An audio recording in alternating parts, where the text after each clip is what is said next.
सहनाववतु सहनौ भुनक्तु सह वीर्यं करवावहै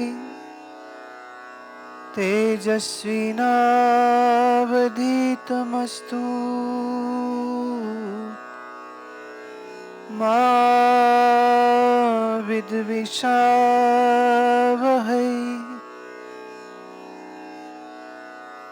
गुरुर्ब्रह्मा गुरुर्विष्णु गुरुर्देवो महेश्वरः गुरुर्साक्षात् परब्रह्म तस्मै श्री गुरवे नमः। ॐ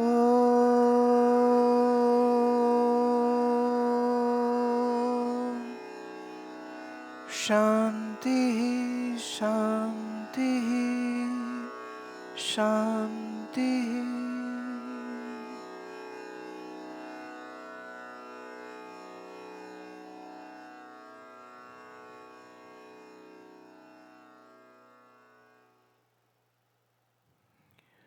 जीवित होते हुए कोई भी मनुष्य ऐसा नहीं है जो कर्म विहीन हो सके।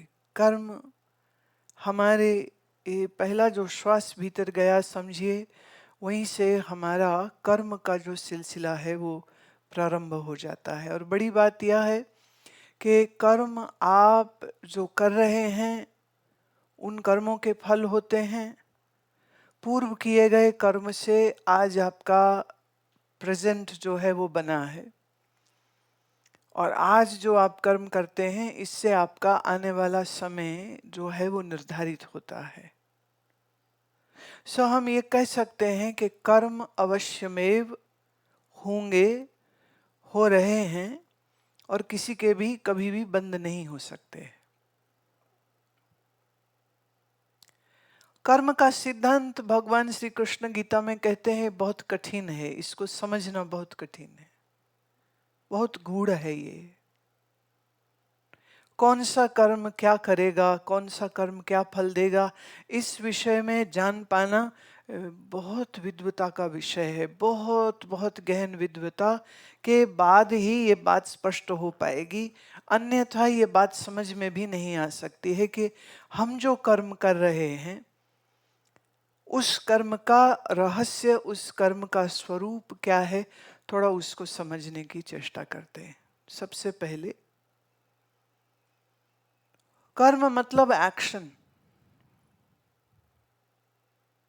कर्म मतलब क्रिया नहीं होता है। क्रिया और कर्म दो भिन्न भिन्न वस्तुएं। क्रिया इनवॉलंटरी होती है और कर्म वॉलंटरी होता है। इनवॉलंटरी अर्थात जहां हमको अपने मस्तिष्क से सोचने की भी आवश्यकता ना पड़े और हम उसे करते भी नहीं हैं और वो अपने आप से होता हो, उसे हम कहते क्रिया। और जिसको करने के लिए हमारे मस्तिष्क की एक्टिव थिंकिंग की आवश्यकता हुए उसे हम कहते हैं कर्म। तो कर्म इनवॉलंटरी नहीं हो सकता है। जब कोई ये व्यक्ति कहता है मैं करना नहीं चाहता था पर फिर भी मेरे से हो गया, वो सिर्फ गप मार रहा और झूठ बोल रहा है और कुछ भी नहीं, ये यथार्थ नहीं है। हम जो भी करते हैं, अब करना हमारा अधिकार है। हम मनुष्य हैं तो कर्म करने पर हमारा अधिकार है। भगवान कहते हैं ना, कर्मण्येवाधिकारस्ते मा फलेषु कदाचन। अब ये आधा श्लोक सबको प्रिय है, वो है कर्म करना मेरा अधिकार है, पर मा फलेषु कदाचन, कि किसी भी कर्म के फल में तुम्हारी आसक्ति ना हो। अब यहां आकर के सब फंस जाते हैं, क्योंकि हम कुछ करते हैं तो उसका बदला चाहते हैं, उसका फल चाहते हैं, उसका हमें क्या मिलेगा, ये बहुत नैसर्गिक रूप से सबके अंदर चलता रहता है। तो कुछ भी हो तो सबसे पहले वो ये सोचता है इसमें मुझे क्या मिलेगा, इसमें मेरा क्या फायदा होगा, अगर मेरा कुछ फायदा नहीं तो ये मैं क्यों करूं। तभी तो लोग यहाँ तक पूछते हैं हमसे, हम भजन क्यों करें? अच्छा, अगर करेंगे तो उससे हमें क्या फायदा होगा? एक सज्जन पूछ रहे थे हम सुबह क्यों उठें?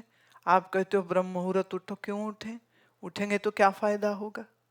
तो मुझे एक बहुत अच्छे रागी हैं, बहुत प्यारा गाते हैं, अब तो उनका शरीर नहीं रहा और उनका नाम लेने की भी मुझे ज़रूरत नहीं, क्योंकि उन्होंने जो कहा वो थोड़ा इस संदर्भ में हम लाना चाह रहे हैं। वो कहते थे जो सुबह 4 बजे उठे तो उससे 3 बजे जो सुबह उठे और 4 बजे उठे और 5 बजे उठे और 6 बजे उठे तो इसका क्या फल होता है?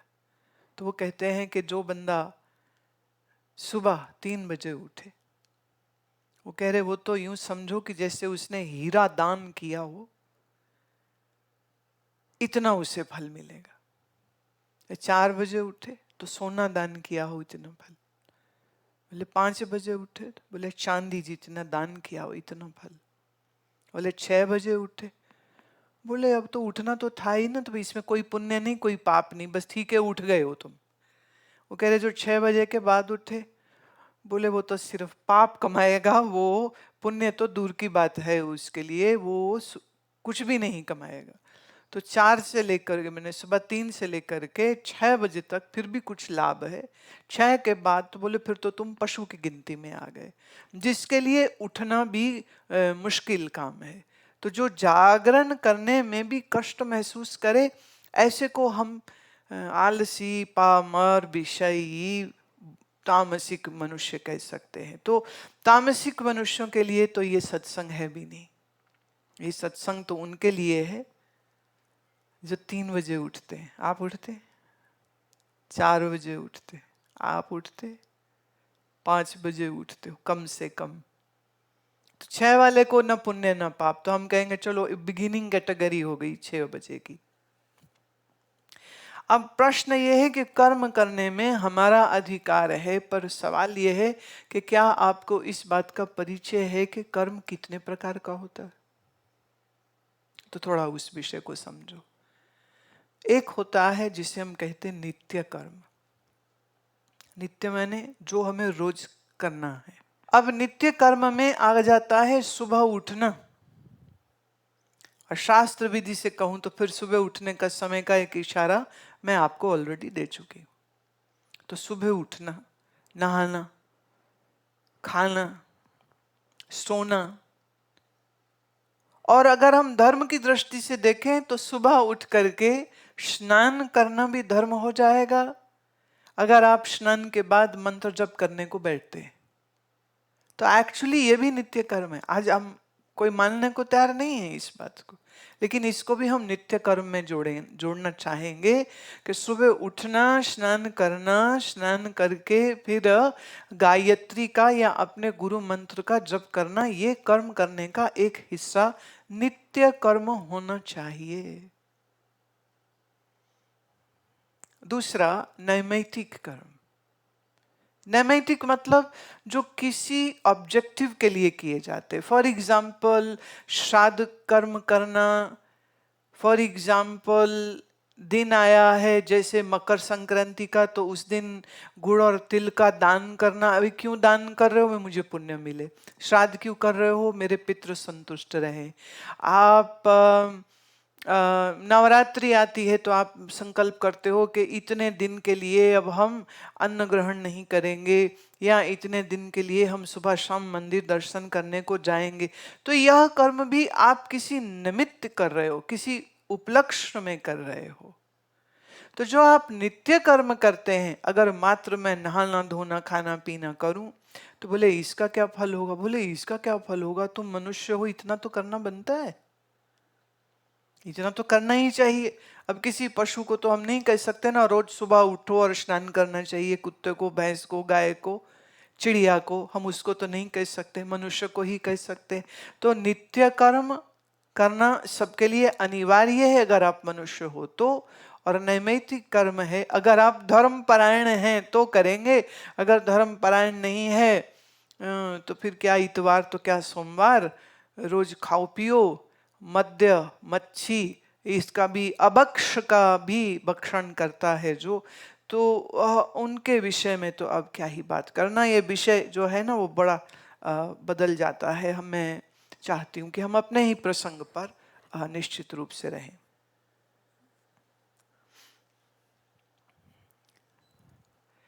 फिर आता है सकाम कर्म।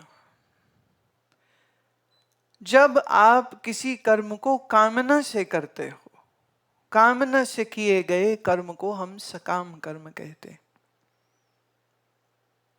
अब हम ये कह सकते हैं कि अधिकतर जो मनुष्य हैं वो इसी कोटि में आते हैं, एंड दैट इज कि वो सकाम कर्म करते हैं।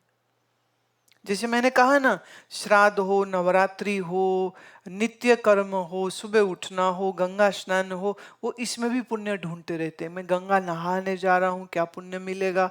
मैंने तुलसी को जल दिया, क्या पुण्य मिलेगा? मैंने किसी गरीब को रोटी खिलाई, इसका मुझे पुण्य क्या मिलेगा? जो हमेशा लाभ की दृष्टि से अपने किसी भी एक्टिविटी को करता है उसे हम सकाम कर्मी कहते हैं। सकाम कर्मी। चौथा हो जाएगा निष्काम कर्मी। निष्काम कौन है? जो बिना किसी कामना के कर्म करे। अब ये थोड़ी टेढ़ी खीर हो जाएगी, मां फलेषु कदाचन वाली बात हो जाएगी।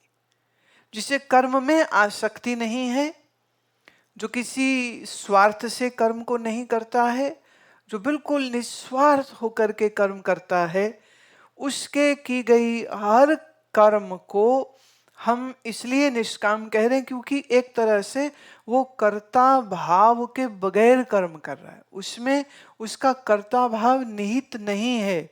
मैं होकर के, देह मेरी है, देह मैं हूं, इंद्रियां मेरी हैं, इंद्रियां मैं हूं, तो देह और इंद्रिया और मन से मैंपन को जोड़े बगैर जो कर्म करे वह ही निष्काम कर्मी हो सकता है। नहीं तो लोग सोशल सर्विस के नाम पर भी अखबार में फोटो खिंचाते हैं। आजकल अखबार की जरूरत नहीं है, फेसबुक है, तो किसी को आटा दाल देते हैं तो उसमें भी फोटो खींचते हैं, अपनी भी और उस गरीब आदमी की भी, और उस फोटो से वो फिर अपने फेसबुक पर डालता है और फिर दुनिया कमेंट करती है, हाँ कितना तुम दानवीर हो तुम। अरे सोच के देखिए, दानवीर करण महाराज जब दान करते थे तो वो किसी को दिखा के करते थे। कौन मुझे देखेगा, इससे का मुझे क्या लाभ होगा, इसका मुझे क्या फल मिलेगा? सोच करके देखिए कि जब राजा शिवी ने अपना मांस दिया था उस बाज को, तो क्या वो किसी सोशल प्लेटफॉर्म पर कुछ कमेंट्स पाने के लिए उसने दिया था?